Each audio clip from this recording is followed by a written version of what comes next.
Dr. Ranjani Parthasarathy is a professor in the Department of Information Science and Technology, Anna University. Her area of specialization is computer architecture and networks.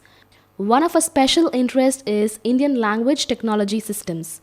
She is actively involved in research in all the areas and has over 50 publications to her credit.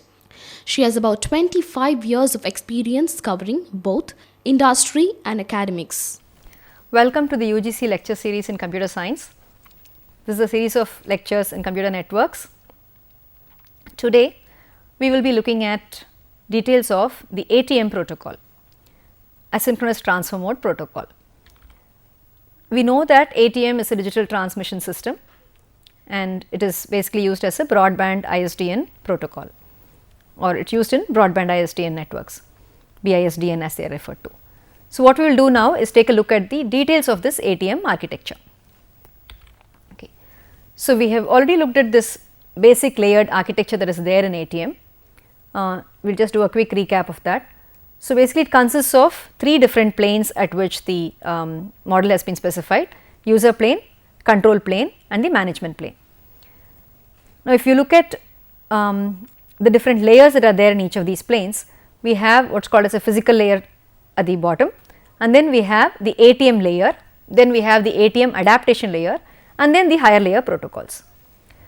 So, if you look at the ATM layer, the virtual path functions, virtual channel functions, all these become part of this ATM layer. So, understanding the structure of the cell, understanding how virtual channel switching takes place or virtual path switching takes place, all these are functions of the ATM layer. This is something that we have looked at in a previous episode.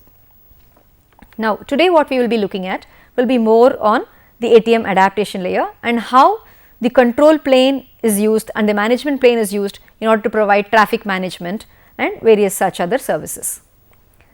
Okay. So, if you look at the AAL reference structure, now we said we have the ATM layer and then we have the ATM adaptation layer. So, this is where we are going to start. So, the ATM adaptation layer is referred to as the AAL layer. Okay. So, if you look at this AAL layer, the reference structure for the AAL goes as given over here. This AAL, below this you have the ATM layer and above this you have a higher layer. So, here these are the service access points that you have, one service access point with the higher layer and a service access point to the lower layer. In the AAL, if you look at the different layers that we have, there is what is called as a convergence sublayer and then we have something called a segmentation and reassembly layer. Now, you can see one of the primary functions of the adaptation layer is to take data coming in from the above layer and segment it into 53 byte cells. And obviously, if it does the segmentation on one side, on the other side it will have to do the reassembly. So, segmentation and reassembly is one primary job of the ATM adaptation layer. In addition to this, there is something called a convergence sublayer. Now, this part, this again is divided into 2 parts. It has something called a service specific convergence sublayer and a common part convergence sublayer. So, this is called as CPCS and this is called as SCCS. Okay. So, we have something called a convergence sublayer and then you have a segmentation and reassembly layer.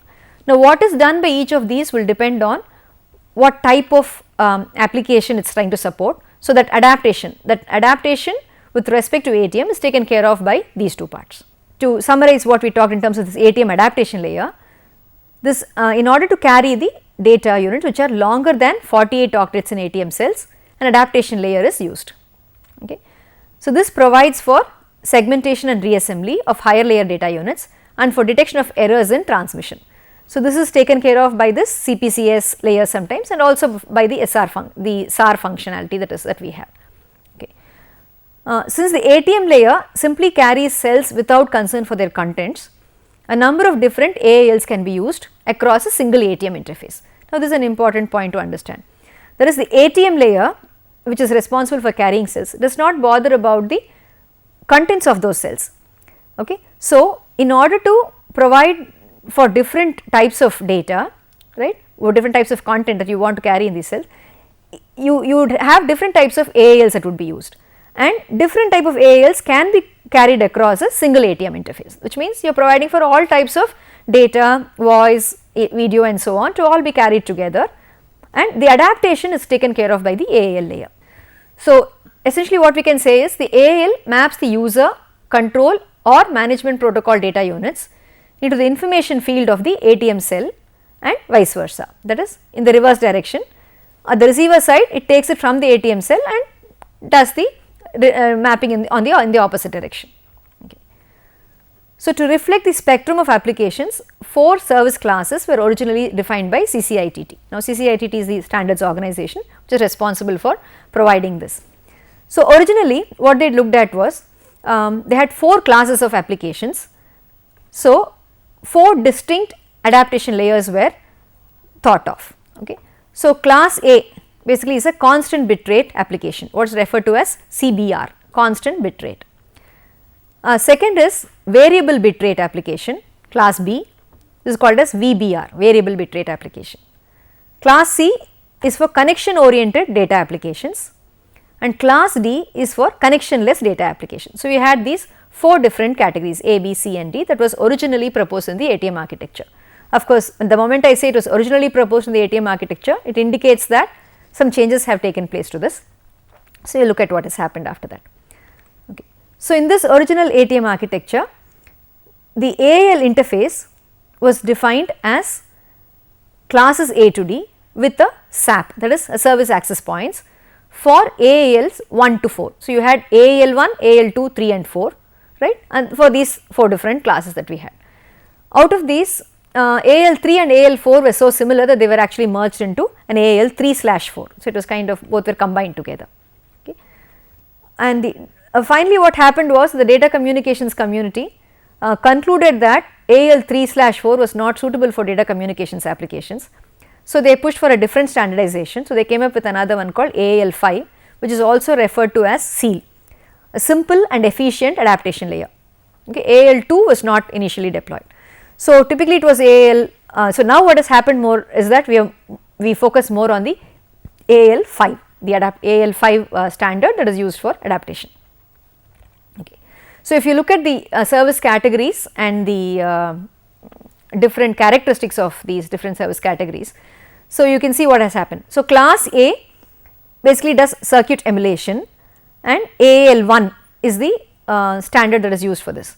Class B is used for packetized voice and video. So, AAL 2 is the category that is used for this. Class C and class D, class C we said is for connection oriented data, class D for datagram. So, which used AAL 3 and 4. Finally, as we said, these two have been merged together and we have something called AAL 5. So, AAL 5 caters to both these classes, okay, and AAL 2 to this class, to class B, AAL 1 to class A.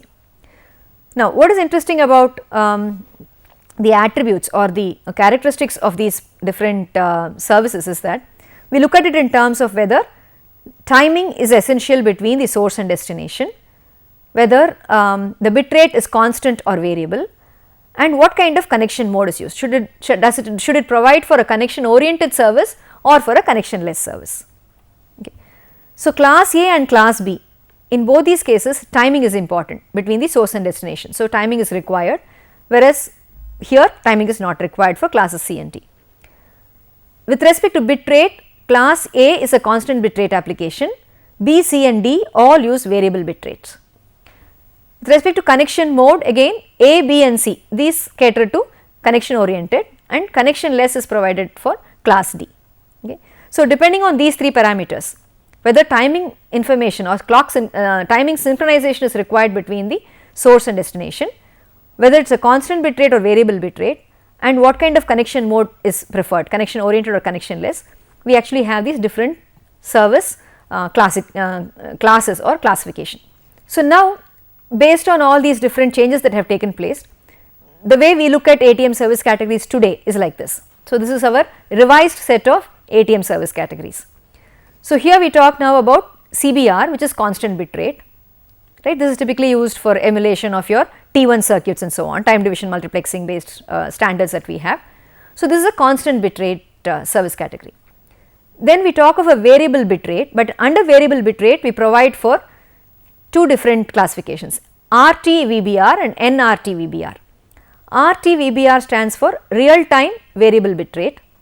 This is used for some real time video conferencing kind of applications, And then you have the non-real time variable bit rate, which can be used for things like multimedia based email and so on. Because you are talking about variable bit rate data, you talk about multimedia data, but it is non-real time. It is not some live streaming that is happening, but it is being sent offline.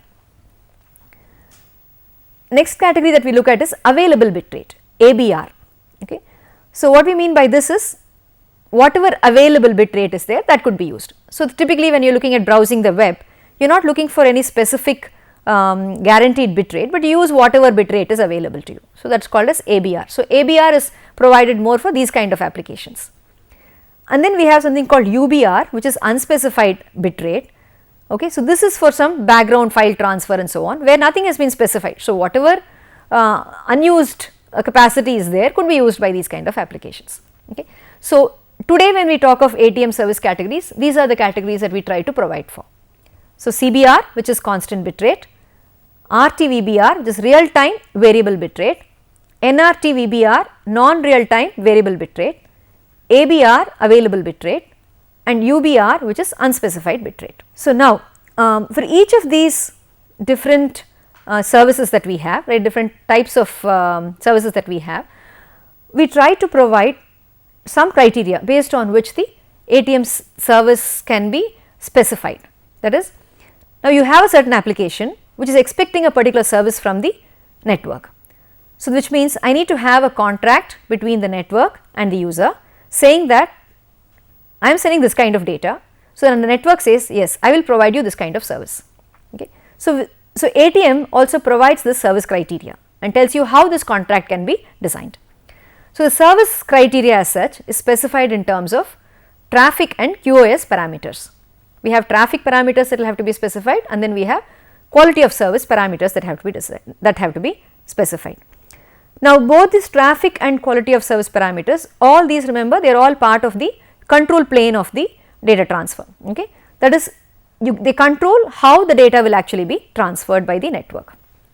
Okay.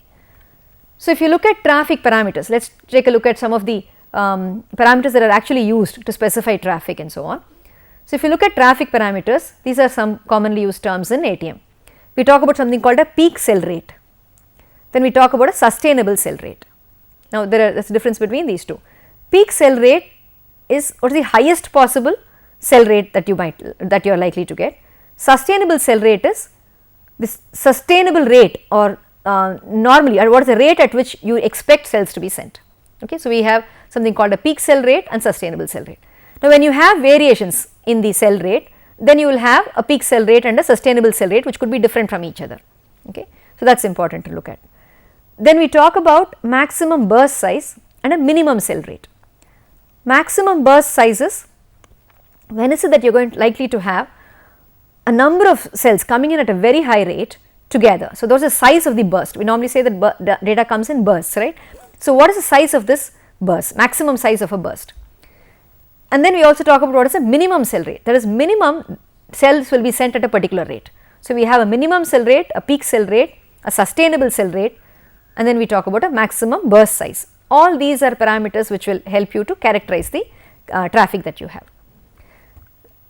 Then, when it comes to quality of service parameters, we talk about the delay and the loss parameters. That is, how much of delay can we tolerate, how much of loss can be tolerated. So, with respect to delay, we talk about what is called as maximum cell transfer delay, or MCTD, and then we talk about a cell delay variation tolerance. That is, we allow for a delay and there can be some variation in the delay, but what is the tolerable limit for that? So, we talk about cell delay variation tolerance. Then we talk about something called a cell loss ratio, that is, given that cells are likely to be lost, okay, in any medium, naturally there could be some losses. So, what is the ratio, what is the cell loss ratio that can be tolerated? So, once you specify these traffic parameters and quality of service, then the network tries to provide a service such that your application is able to maintain its required mode of operation, its performance. Okay. So, to make sure that the performance is guaranteed, we have all these parameters that are provided by ATM. Okay. So, we will take a look at further details of how the traffic management is done. We now take a short break.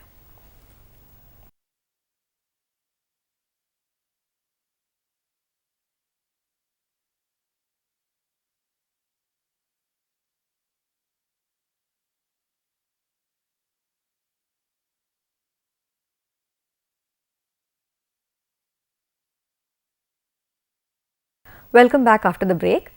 So, we have been looking at the different service categories provided by ATM protocol. So, we said we have something called constant bit rate, variable bit rate and so on. So, just take a let's take a look at what are the characteristics of each of these. So, we said constant bit rate. So, when I say constant bit rate, it means that fixed data rate continuously available, okay. And this also means that I have a tight upper bound on the delay, because data is coming in constantly. So, I cannot afford to have delay. So, it is a very tight upper bound on the delay.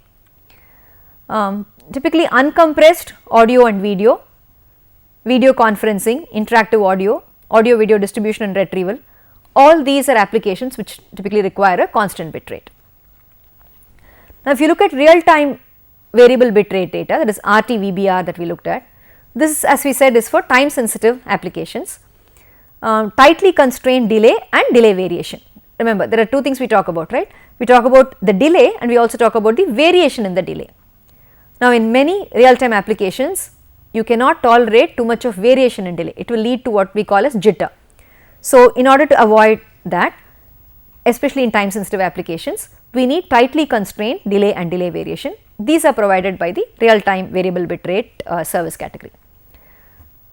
Now, RT-VBR applications, they transmit data at a rate that varies with time. So, examples of this, which are the applications which typically use this, are compressed video, because you know that when we compress the video, sometimes you have more amount of data to be transmitted, sometimes it is less. So, there is a variable data rate that you have. So, it produces varying sized image frames, and the so typically what happens is the original frame rate is constant, the uncompressed frame rate is constant, but the compressed data rate will vary. So, these kind of compressed video applications, we make use of the real time VBR service category.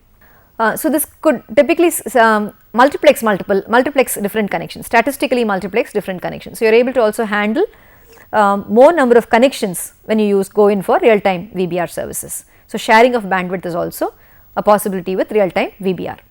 Okay. So, when you look at non real time VBR services, as I said, this is non real time. So, we are not looking at time wise too much of a constraint, but is normally used to characterize expected bursty traffic control, for example, airline reservations, banking transactions and so on. So, the ATM network allocates resources based on this, that is to meet the critical response time requirements, giving improved QoS in loss and delay.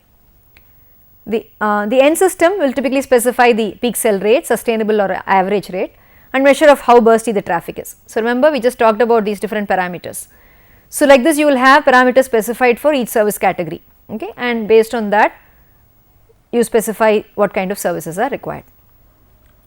Okay.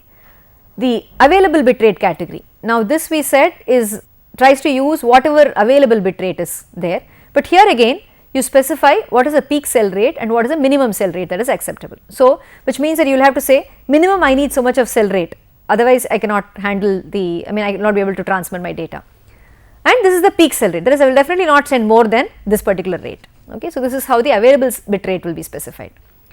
So, the resources allocated to give at least MCR. So, at least a minimum cell rate service has to be provided by the network, okay. And the spare capacity will be shared among all ABR sources, okay. That is example for a LAN connection that you could have. So, you can see how the entire bandwidth would be or the line capacity would be shared. There will be a constant bitrate applications which use up a constant amount of the line capacity. Then you have a variable bitrate application which uses some amount of the line capacity. Whatever is left out, right, this is what is available for the two service categories, which is ABR and UBR. Okay. So, here in variable bitrate category, both real time and non real time variable bitrate applications will use up this bandwidth.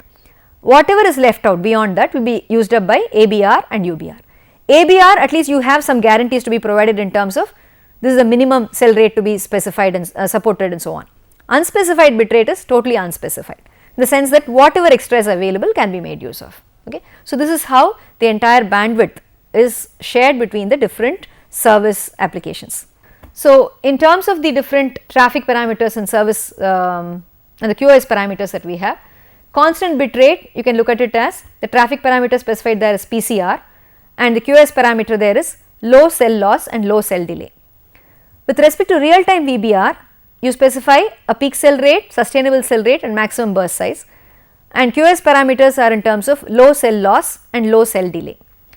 For a non-real time variable bit rate, traffic parameters are PCR, SCR and MBS, maximum burst size, and again QoS in terms of low cell loss but high cell delay, which meaning that cell delays can be tolerated. With respect to UBR, no guarantee in terms of traffic parameters, so no parameter specified. High cell loss, high cell delay, which means you could have high cell losses and delays also could be more. ABR, as we said, we specify PCR and MCR, peak cell rate and minimum cell rate. Low cell loss, high cell delay can be tolerated. Okay. So, this is how using the various traffic parameters and the quality of service parameters, the different service category requirements are specified. Now, coming to traffic management, okay, how is it that the management of traffic actually takes place? ATM provides for various schemes. Okay. It has something called a connection admission control, which is used for connection management. Then it has something called policing, which is used for making sure that the user is not violating his side of the contract. Then you have a cell loss priority control, which is taken care, which takes care of the loss in the cells and the priority setting of priorities for the different cells. Then we have a frame discarding policy and we have a traffic shaping policy. Traffic shaping is to make sure that if you have opted for a particular data rate, a cell rate, you make sure that the traffic is shaped to cater to that or to agree to that particular rate. So, you have some traffic shaping mechanisms which are provided. And then of course, if there is congestion, there is some congestion feedback also that is provided, which is used for the ABR traffic. So, for traffic management, actually it is a very extensive set of mechanisms that are provided by ATM. We will just take a brief look at one or two features of this. Okay. So, if you look at the connection admission control, okay, you can see what is happening in this case. So, basically a user says I want a virtual circuit with x megabits per second, y delay, z cell loss. So, he specifies his parameters. Okay. So, we have now a contract between, we need to decide whether we can make a contract between the user and the network. Now, what the ATM network does is, when there is a request with this quality of service, a guaranteed QoS request that comes over here. So, the connection admission control part of the ATM network says, can I support this reliably without jeopardizing other contracts, without spoiling other contracts, can I support this contracts? If he says yes, then he agrees to the contract and now data can be sent. Otherwise, he says no, that I cannot provide this particular contract, which means this connection will not be admitted. Okay. So, there is no question of admitting a connection and not providing the services. So, you make sure that you are able to guarantee that the whatever requested quality of service is there before you agree to the contract. Okay. So, this is our connection admission control mechanism. Okay. So, what we are essentially doing here is you determine whether a connection can be progressed or not, satisfy the traffic contract of the connection and not disturb the traffic contracts of the other existing connections. This is also important, right. So, as long as both these are satisfied, CAC will go ahead and admit the connection. Okay. Now, coming to UPC, which is our usage parameter control. So, what we do here is, okay, so we already have a contract that has been signed by the user saying I am going to send data at a particular rate, some peak cell rate or sustainable cell rate or whatever. So, what the usage parameter control mechanism does is, as data is coming in from the user into the network, it looks at the data and says, are you in conformance with the contract? Are you really sending data at the rate at which you were supposed to send? Okay. So, what should the penalty be? If you are not in conformance with the contract, should I give you a penalty? Should I drop your packet or pass the packet, pass the cell, but maybe mark it as cell loss priority, which means this particular cell is in violation of the contract, but if there is still some bandwidth available, it can go through. But if there is some congestion in the network, then I will drop this packet. So, this is what we use the cell loss priority bit for. If you set the bit to 1, if necessary, this packet can be dropped, that is what it means. So, that kind of setting that particular CLP bit, these things will be handled at the interface between the user and the network. So, we have this usage parameter control mechanism which takes care of doing this. So, you can see it is kind of seeing whether you are meeting the particular contract or exceeding your contract parameters. So, what we do here therefore is it's based on the traffic contract of the connection, and the action that we do is either you discard the cell, you may drop the cell, or you will tag the cell. Cell tagging is by means of this priority bit that we talked about. So, if you have tagged the cell, it means that this is a cell which is sent by a misbehaving user. So, this could be dropped if necessary. So, next is congestion control. So, how is it that congestion control is handled by the network? Okay. So, what happens when congestion happens is that the network, right, when it receives receive data from different sources, because of congestion it could start dropping packets which have the cell loss priority bit set to 1. Okay. But when it does that, what it also tells is, it tells everybody on all the connections, okay, it sends information saying I am in congestion, okay. So, I am dying, in the sense that I am dying. So, please do not make a connection to me. Okay. So, this information kind of goes out as part of the bits that are sent as part of all the cells that are sent on all connections. Okay. So, congestion information is conveyed to all connections. This is again part of the traffic management that is done. So, this is normally handled with the help of this cell loss priority control again. So, if you look at the cell loss priority control, in the congestion state, we have a bit called explicit forward congestion control, or EFCI as it is referred to. That is, when I am in congestion, I set this bit on all the bits on all the cells that are sent through me. So, this information when it reaches the other end is an indication to the end users that my traffic is going through switches which are already congested. Okay. So, with the help of this EFCI, then the end machines can decide to lower the rate at which they are sending in data. Okay. So, this is called as a congestion forward congestion control, that is it is an explicit congestion indication that is given by the network. And then of course, we have seen this use of the cell loss priority bit, where you can set this cell loss priority bit to indicate that this particular cell can be lost in case there is a problem. Okay. So, this is how we take care of the various traffic related issues. Okay. Now, if you look at a switch, what actually the ATM switch looks like, we said that it is typically conducted in terms of, it is constructed as a hardware device. So, if you look at what actually goes into a switch, you will find that these are the components that you have. So, you will have a data coming in through multiple ports. There are what are called as input controllers which control the data coming in, which goes into a switch fabric. Okay. And then you have output ports which again are controlled by means of output controllers. There is a control processor in between which takes care of configuring the switch and making sure that the switching takes place correctly. Okay. So, this is typically constructed in terms of using VLSI circuit. So, it is basically a hardware based switch that is used. Okay. So, example for a switching fabric topology may look like this. Okay. For instance, you have switches, the switches could be in two different modes, a crossover mode or a straight mode. So, you could configure the switches appropriately. So, you have different interconnections between the various switches that you have, and using this kind of switch, by configuring each switch appropriately, you will be able to switch from any port to any port. Okay. This is how the switches, the ATM switches are basically constructed.